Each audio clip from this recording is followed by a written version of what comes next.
well, it's rather difficult to define. Perhaps I'm just projecting my own concern about it. I know I've never completely freed myself of the suspicion that there are some extremely odd things about this mission.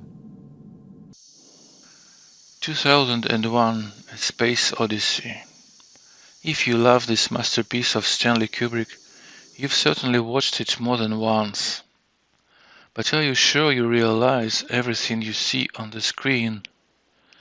Kubrick indeed believed that art should include an element of mystery, and its solving should bring an intellectual pleasure. In this video I will tell you how A Space Odyssey speaks with no use of words. First, its light, color, and shape of things you see. What is the meaning of luminous flux that Dave sees, and why his eye changes color several times? Why does Discovery ship has such a strange outline? And why did Kubrick never show the continents on our planet's surface, depicting it from the orbit? All these things have an explanation. The most meaningful imagery in this film is light. As usual, Kubrick gives the main key to understanding in the opening scene. Three celestial bodies are lined up in a straight line. One of them emits bright light, the other is bathed in it, the third is still in shadow. The light here is the bodiless intelligence that orders the matter in space. Alien creatures that give Earthlings the black monoliths have no physical form. We never see them. Long ago they had become pure energy, devoid of a material shell, and in the end of the story, the first Earthling, Dave, will follow them along this evolutionary path. As Kubrick himself told the New York Times, it's generally thought that after a highly developed science gets you past the mortality stage, you become part animal, part machine, then all machine. Eventually perhaps pure energy. We cannot imagine what a million-year jump in science will produce in life forms. Pure spirit may be the ultimate form that intelligence would seek.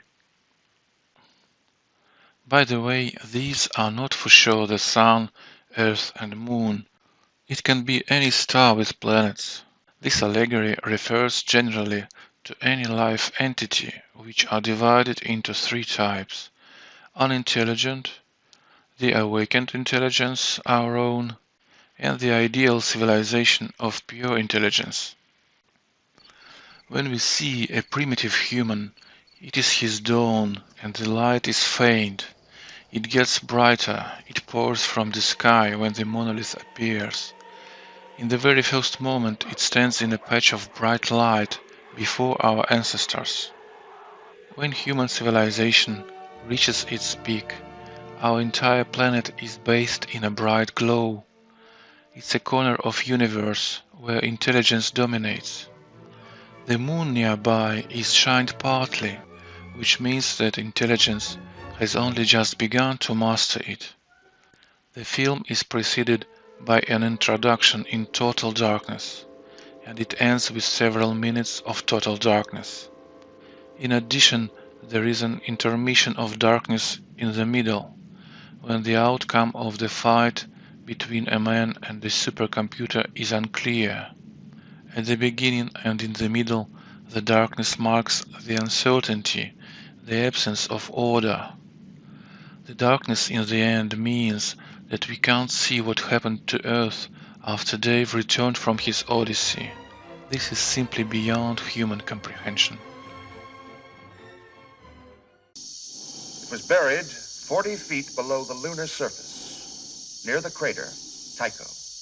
Except for a single, very powerful radio emission aimed at Jupiter, the 4-million-year-old black monolith has remained completely inert. The second time we see a planetary alignment at the Jupiter's orbit, and a black monolith is a part of the picture. Remember, When in Kubrick's film we see any image 2 or more times, we see a Kubrick's hint. The alignment of planets means that space intelligence, whether it is God or some higher form of life, manifests its power and regulates the matter. All material life looks like spherical shapes strung on invisible rays. Now watch carefully at the shape of things in the film. Starting from the first Blue Danube episode, very often we see the round-shaped objects and images, and sometimes beside them there are parallel rays or lines visible. The round objects are just everywhere. You can see something round almost in every frame until the end of the film. The meaning of this allegory is the following. A sphere is the only ideal physical form in the universe, and the straight lines are the tools of ordering.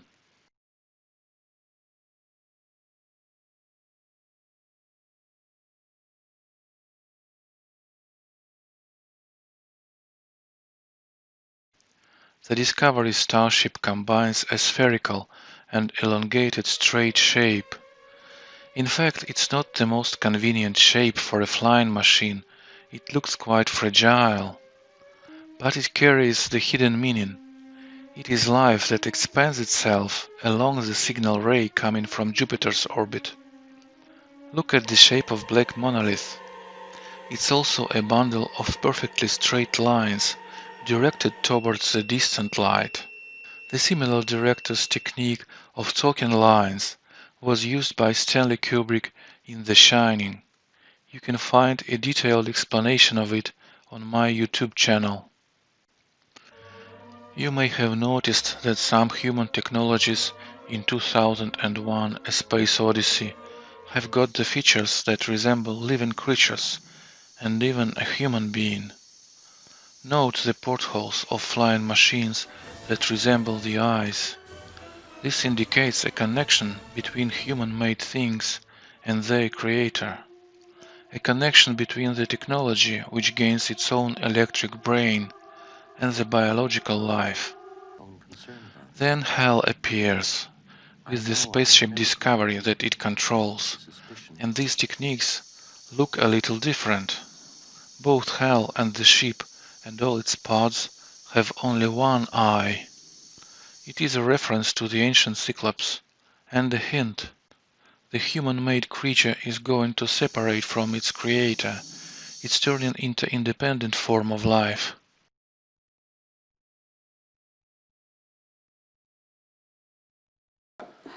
The color of light is also important. Bright white, sometimes with a blue tinge, is a color of extraterrestrial intelligence that a human has inherited. The Earth shines brightly in space. Even the walls in the meeting room are white light screens. All spaceships shine with reflected white glow, the light of human mind. But inside the ships you may see a bright scarlet light. It's the color of blood, and we know that only alive creatures have blood. This is the way Kubrick hints that an independent civilization is emerging next to humanity. When hell attacks, we see the interiors bathed in scarlet light. Red shimmer wins over white and all other colors. When Dave counterattacks, the white shining gains strength again. A bright red room with many cells is Hal's brain. When Dave turns the computer off, a white glow spills into the scarlet room. After Hal is disabled, we no longer see the scarlet glow on the screen. But in Dave's last shelter, the white light literally pours out of the floor.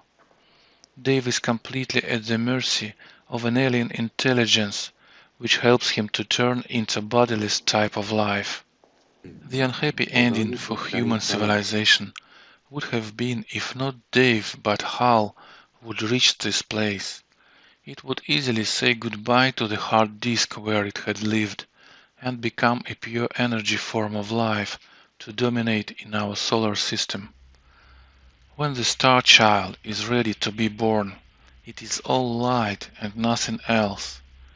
It is important to understand it's not yet a child, but only an embryo.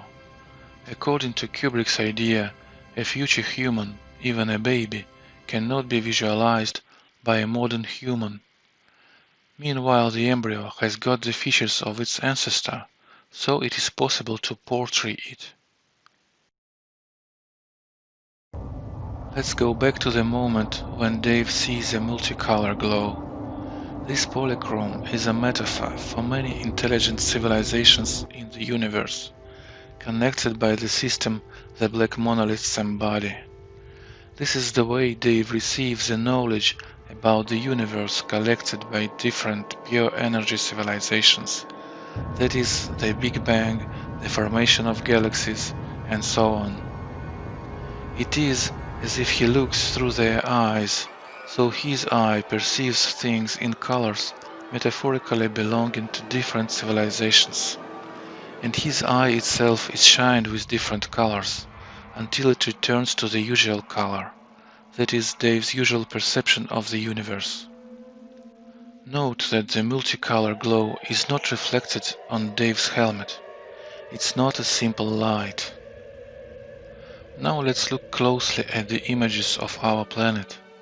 From the orbit we never see any continents, any lines, no whatsoever. What does it mean? Kubrick shot this film immediately after his anti-war black comedy Dr. Strangelove, in which the United States and the USSR destroyed each other and the whole world with nuclear weapon. In 2001 A Space Odyssey, Russians and Americans are partners and friends, though they still have secrets from each other. The joint intellectual work on space exploration united two competing social systems on Earth. Therefore, our planet has no visible borders on its surface. It's monochromatic. The meaning of it is the following: to start a new evolutionary leap, we must unite as a species. Remember, it was filmed in 1968. If you liked this video or want to know more about hidden meanings of 2001 A Space Odyssey, then like, share and subscribe to my channel. Leave your opinion in the comments below. If you do subscribe, you will know what is the meaning of music in this film, and also what is really going on in the guest room where Dave lives getting old. Why does it look like an 18th century palace on Earth? Why aliens choose a human, not their neighbor Tapir, to present a black monolith? In my plans is to create similar explaining videos about Kubrick's films, including The Clockwork Orange, The Eyes Wide Shut. So see you soon at Smart Art Explained.